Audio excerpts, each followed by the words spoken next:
Alright, I'm back with Circe. And we're on chapter 17.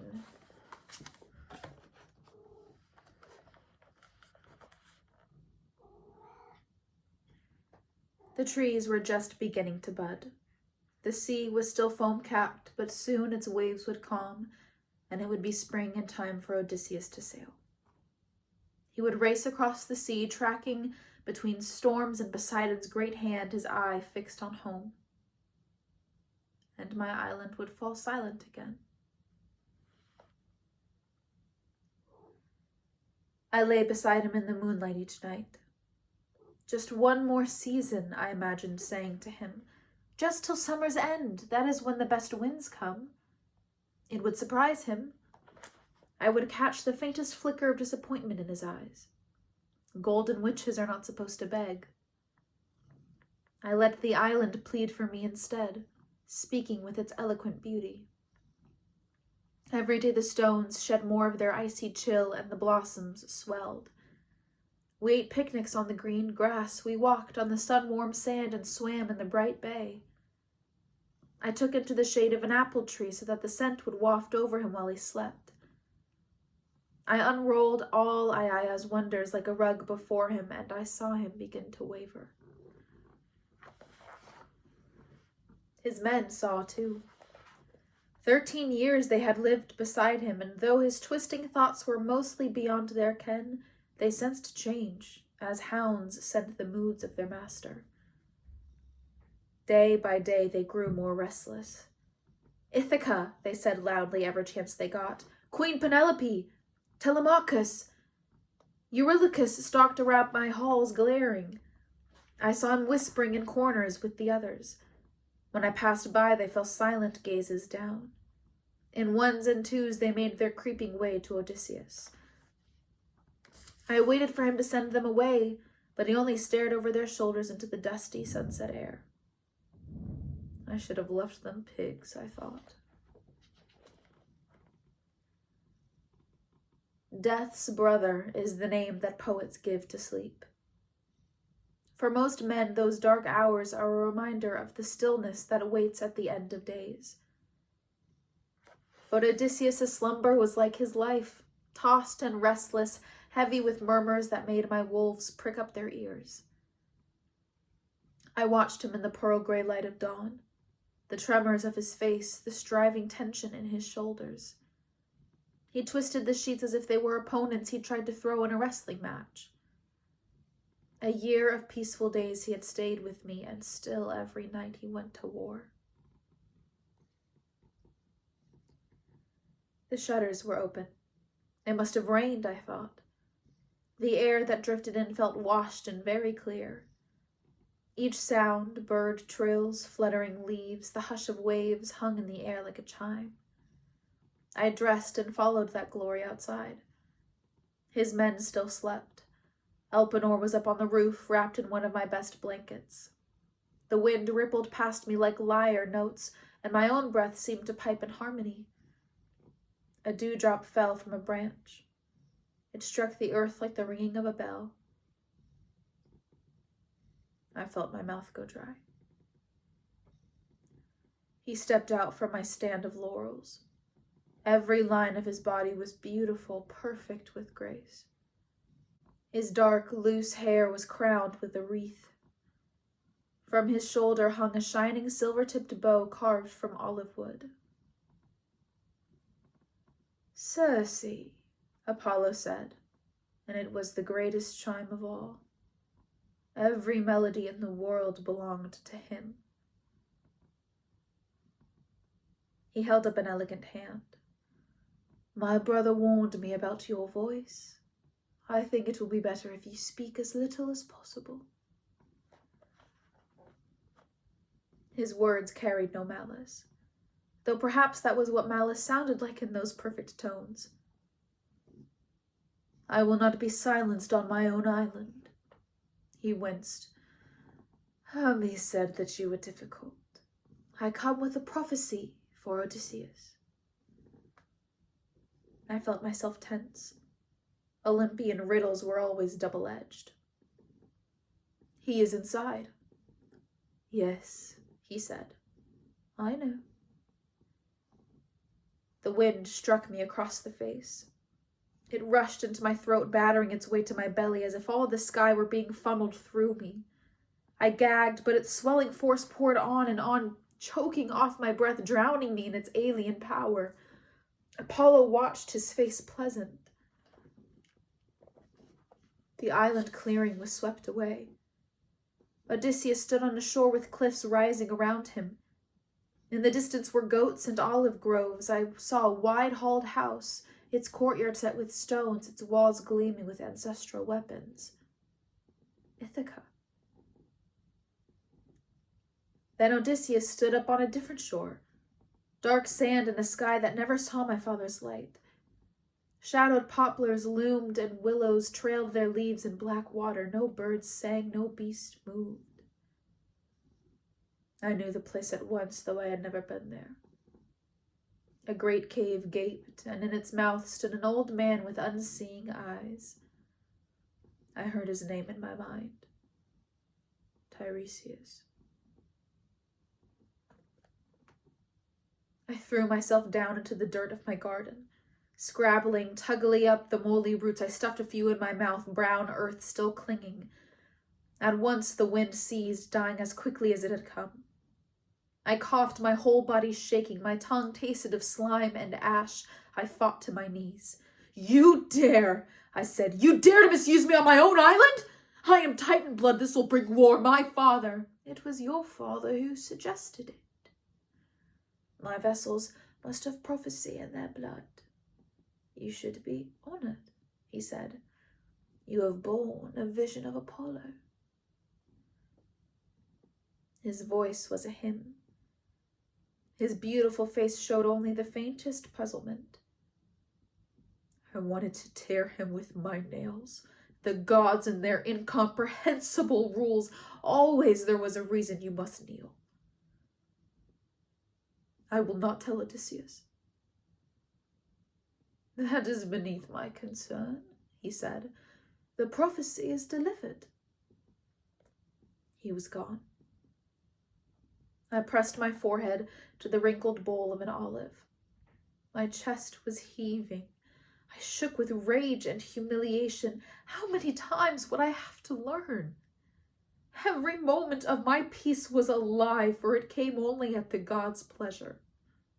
No matter what I did, how long I lived, at a whim they would be able to reach down and do with me what they wished. The sky was not yet fully blue. Inside, Odysseus still slept. I woke him and led him to the hall. I did not tell him the prophecy. I watched him eat and fingered my rage as if it were a knife's point. I wanted to keep it sharp as long as I could, for I knew what would come after. In the vision, he had been back again on Ithaca. The last of my little hopes were gone. I set out my best dishes, broached my oldest wine, but there was no savor in it. His face was abstracted. All day he kept turning to look out the window as if someone would come. We spoke politely, but I felt him waiting for the men to eat to go to bed. When the last of their voices had died into sleep, he knelt. Goddess, he said. He never called me that. And so I knew. I truly knew. Perhaps some divinity had come to him as well. Perhaps he had dreamed of Penelope, our idol was finished. I looked down at his hair, woven with gray. His shoulders were set, his eyes on the ground. I felt a dull anger. At least he might look me in the face. What is it, mortal? My voice was loud. My lions stirred. I must go, he said. I have stayed too long. My men are impatient. Then go. I am a host and not a jailer. He did look at me then. I know it, lady. I am grateful to you beyond measure. His eyes were brown and warm as summer earth. His words were simple. They had no art in them, which of course was also art. He always knew how to show himself to best advantage. It felt a kind of vengeance to say, "I have a message for you from the gods." A message? His face grew weary. "You will reach home," they say. "But first they command you to speak with the prophet Tiresias in the house of death." No sane man could hear such a thing without quailing. He had gone rigid and pale as stone. "Why?" "The gods have their own reasons, which they have not seen fit to share." "Will there never be an end to it?" His voice was raw. His face was like a wound that had opened again. My anger drained away. He was not my adversary. His road would be hard enough without the hurt we might do each other. I touched his chest where his great captain's heart beat. "Come," I said. "I do not desert you." I led him to my room and spoke there the knowledge that had been rising in me all day, quick and unceasing like bubbles from a stream. "The winds will carry you past lands and seas to the living world's edge. There is a strand there with a black poplar grove and still dark waters hung with willows. The entrance to the underworld. Dig a pit as big as I will show you. Fill it with the blood of a black ewe and ram and pour libations all around. The hungry shadows will come swarming. They will be desperate for that steaming life after so long in the dark." His eyes were closed, imagining perhaps the souls spilling from their gray halls. He would know some of them. Achilles and Patroclus, Ajax, Hector, all the Trojans he had killed, and all the Greeks too, and his crew that had been eaten, still crying out for justice. But this would not be the worst. There would be as well souls there he could not predict. The ones from home who had died in his absence.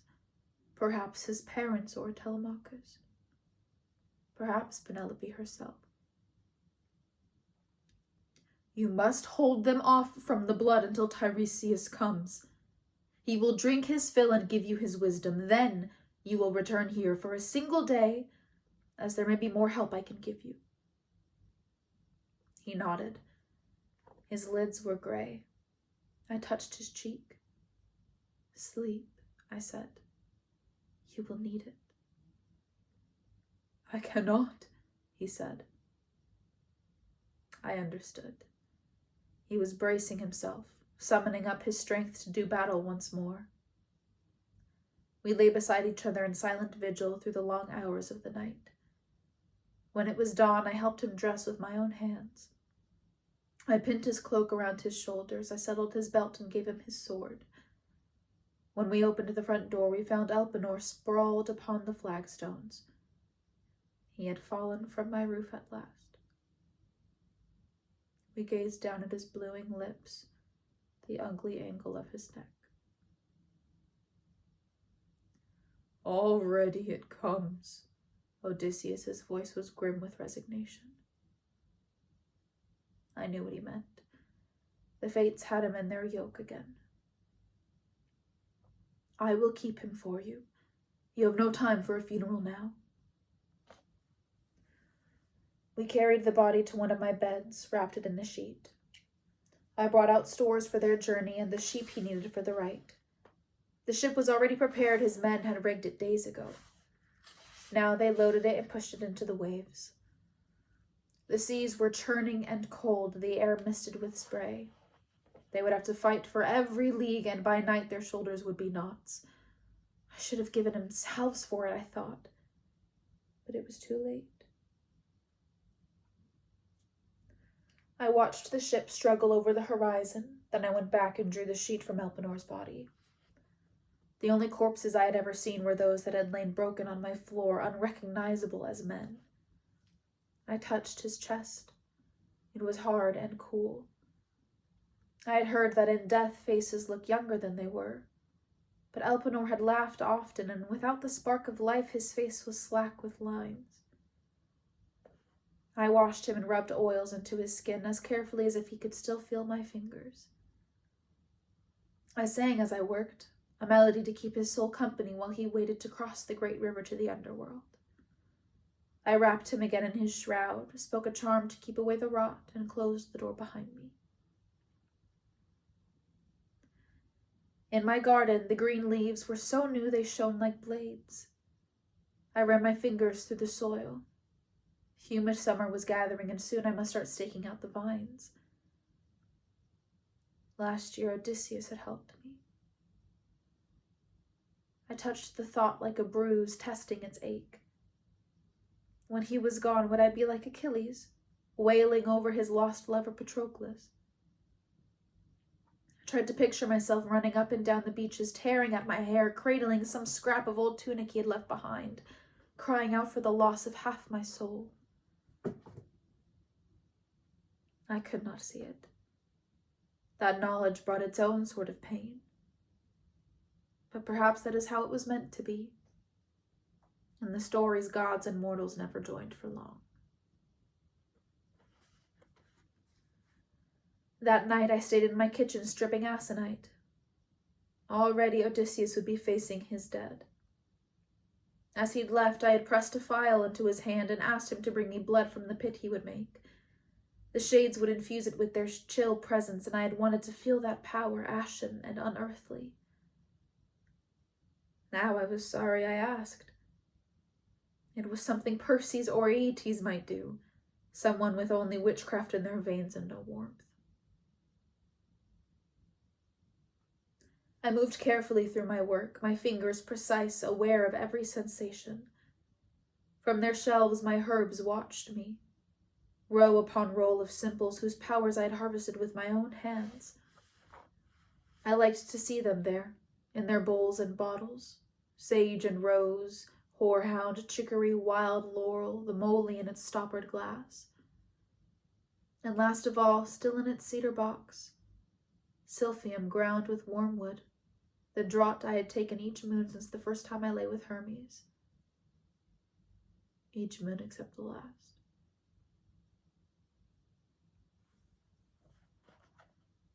My nymphs and I waited on the sand, watching the ship row in.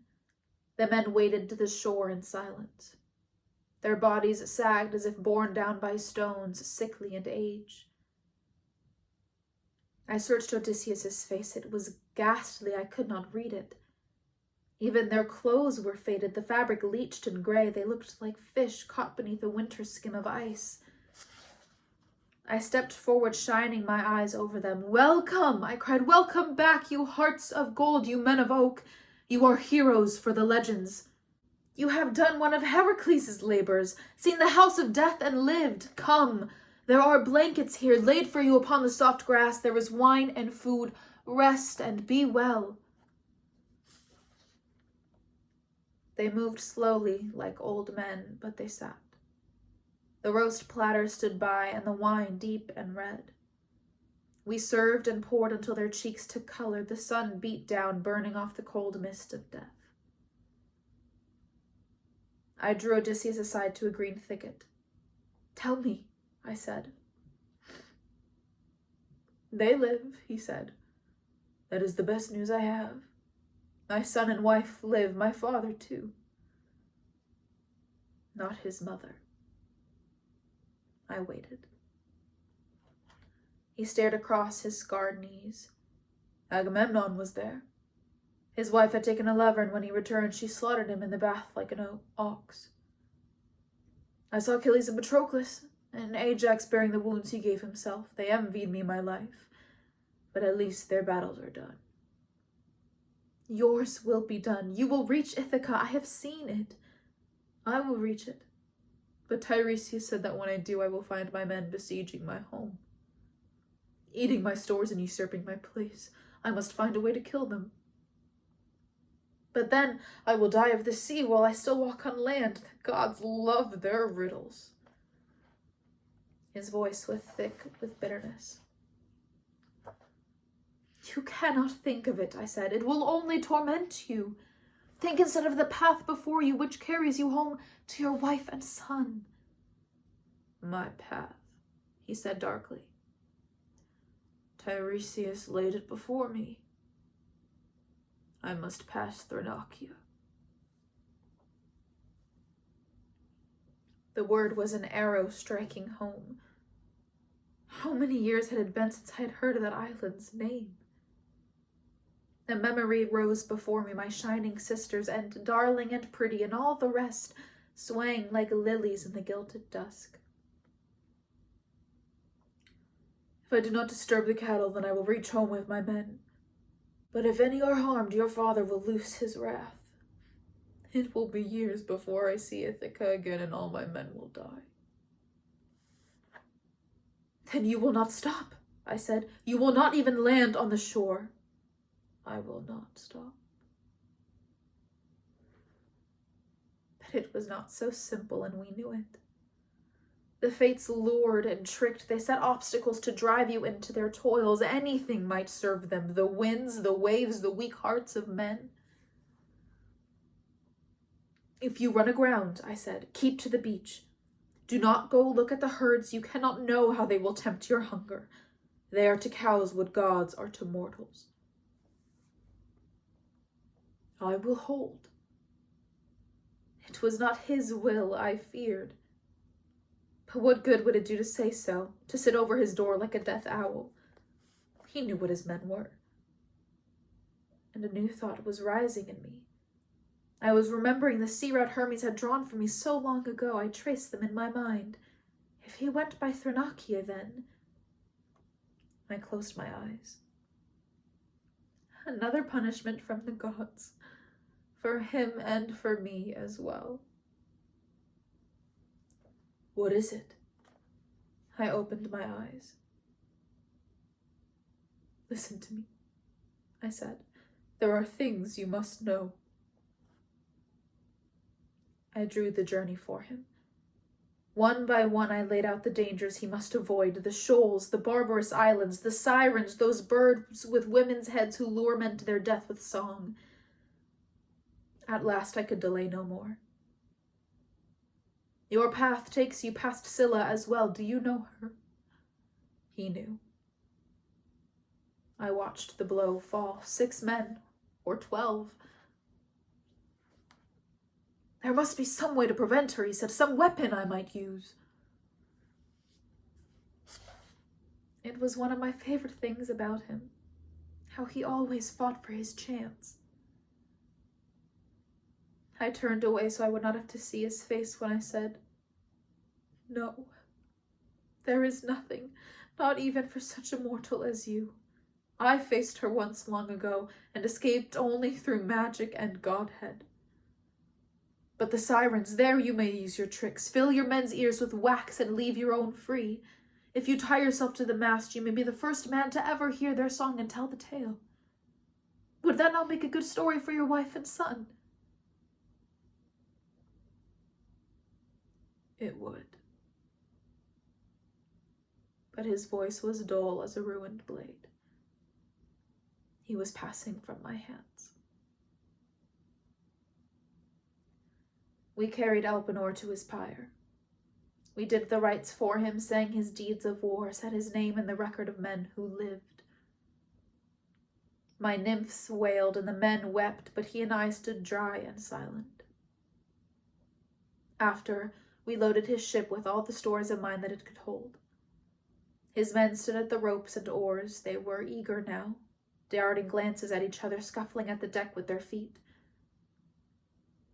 I felt hollowed, gouged like a beach beneath a keel. Odysseus, son of Laertes, the great traveler, prince of wiles and tricks and 1,000 ways. He showed me his scars, and in return he let me pretend that I had none.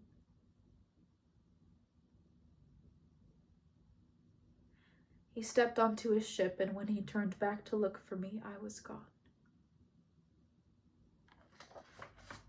And that's the end of the chapter.